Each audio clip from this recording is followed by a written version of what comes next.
i nostri gnocchi fatto da zero. Un assaggio.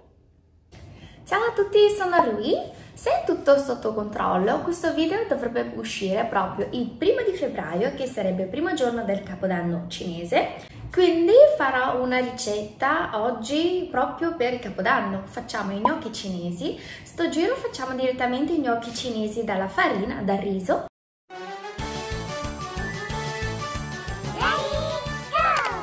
Forse tanti di voi sapete già che il gnocco cinese è fatto interamente da riso. Io ho visto, diciamo, alcuni video di alcuni italiani che insegnavano alle persone di fare gnocchi, ma usavano anche la farina di grano, che assolutamente nel gnocco cinese è introvabile. Il gnocco cinese è fatto completamente solo da farina di riso. A parte, diciamo, la farina di riso normale, la parte più importante deriva da invece farina di riso, quello glutinoso. Questo proprio si chiama riso glutinoso, è un'altra specie di riso, a differenza di quello normale che si mangia magari cuocendo come riso bianco, come alimento base. Il riso glutinoso si usa di solito per fare i gnocchi, per fare i dolci, per fare i mochi, ha un altro uso. Ci sono anche delle ricette con riso glutinoso, ma non è un alimento da consumare tutti i giorni perché contiene tanto amido, quindi è molto più difficile magari da digerire. Dal riso glutinoso andate direttamente a frullare questo riso, diventerà quindi in farina. Usando anche questo va benissimo. Salto questo passaggio perché io non ho frullatore a casa, userò direttamente la farina. Si va a unire la farina di riso glutinoso più la farina di riso, quello normale.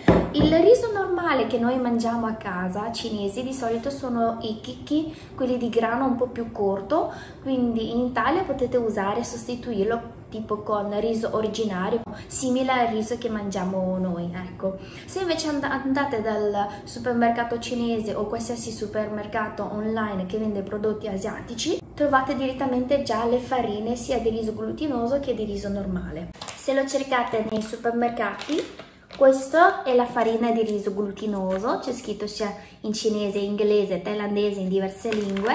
Questo invece è quello di riso normale, quindi in realtà basta leggere. Ecco, dovete comprare questo due tipi di farina normale. Adesso la cosa è semplicissima, andiamo a unire le due farine di riso insieme, aggiungendo solo un po' di acqua. Lo versate pian piano perché non dovete formare un impasto, dovete solo far bagnare un po' la farina.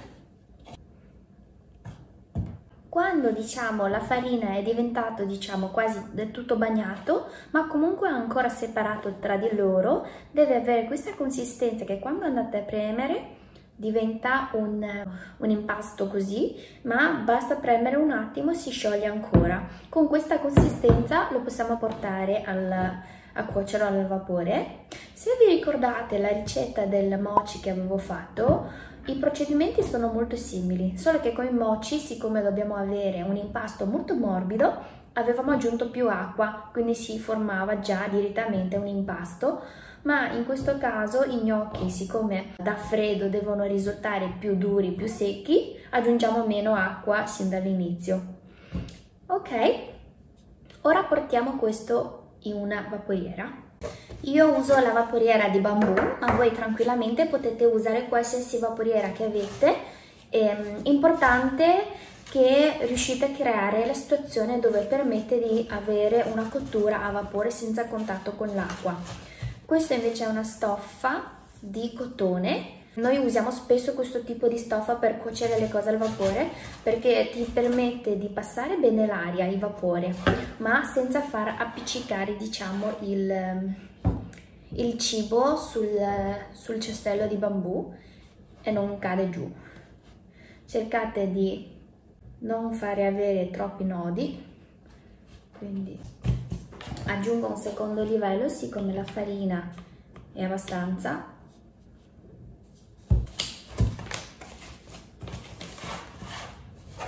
Ora portiamo tutto a cuocere circa 20 minuti da quando l'acqua comincia a bollire.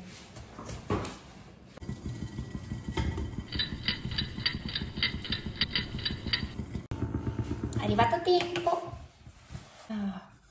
Wow.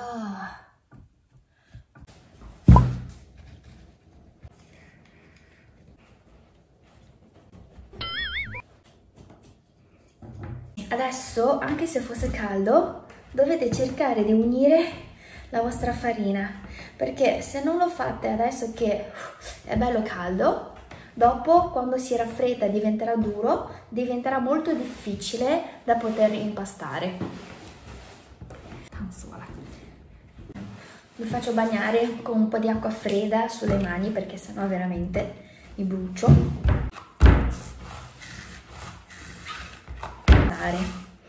Ecco, quando cominciate ad avere una superficie più liscia, lo dividiamo in due parti.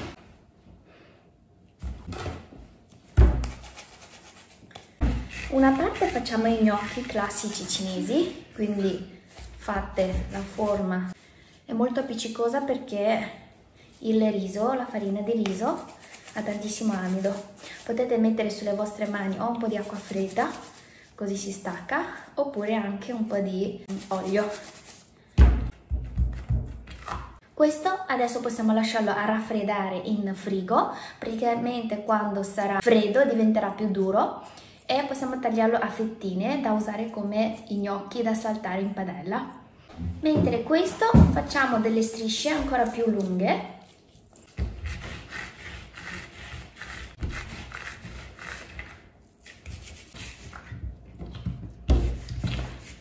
E questi? Riuscite a capire quali gnocchi sto facendo? Questi saranno i gnocchi, quelli coreani, non so se avete mai mangiato. Gli ingredienti sono uguali, solo che loro usano la forma così da cilindro. Ora spostiamo questi nostri gnocchi ottenuti. E questi potrò fare una ricetta con gnocchi piccante saltato allo stile coreano, mentre questo aspettiamo che si raffredda e si indurisce un attimo, poi possiamo tagliarlo a fette e potete saltarlo in padella come la ricetta del gnocco cinese che avevo fatto prima. Potete seguire questa ricetta. Lo lasciamo un attimo in frigo. Per fare gnocchi saltati allo stile coreano è molto semplice, il segreto è solo questa salsa, è la salsa piccante coreana e da aggiungere un cucchiaio per una porzione di gnocchi saltati allo stile coreano. Olio per le verdure, mettete cipolla, un po' di carota, cavolo cinese. Praticamente verdure a piacimento, quello che volete un po' aggiungere. Di solito si aggiunge le verdure queste che sono un po' croccanti. Se avete il kimchi, quindi il cavolo cinese fermentato, potete aggiungere un po' anche quello. Aggiungiamo i gnocchi che avevamo preparato. In questo caso non serve che andate a bollire i vostri gnocchi, perché i nostri gnocchi sono freschi appena preparati e sono ancora molto appiccicosi, sono in realtà già cotti. Se mentre prendete i gnocchi quelli confezionati dai supermercati asiatici, quelli dovete farli bollire un attimo. Aggiungiamo un cucchiaio di salsa coreana,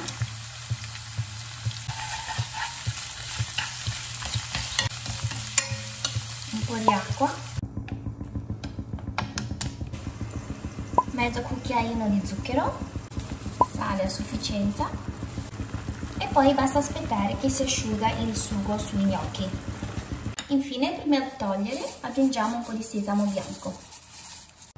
E così i nostri gnocchi allo stile coreano è pronto per essere consumato.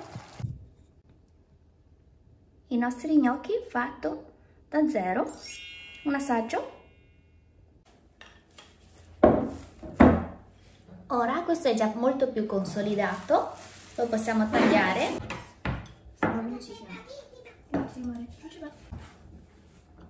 Vedete? Ecco, di solito voi al commercio trovate le fette già tagliate così. Eccoli qua i nostri gnocchi. Questi potete seguire la ricetta che avevo menzionato E per saltarli potete saltarli direttamente senza passare in acqua perché sono gnocchi freschi. Quelli a commercio sono anche essiccati per tenerlo più a lungo possibile. Bene, allora felice anno nuovo, 祝你们年年高升, quindi vi auguro buon gnocco cinese tutti gli anni. Ciao!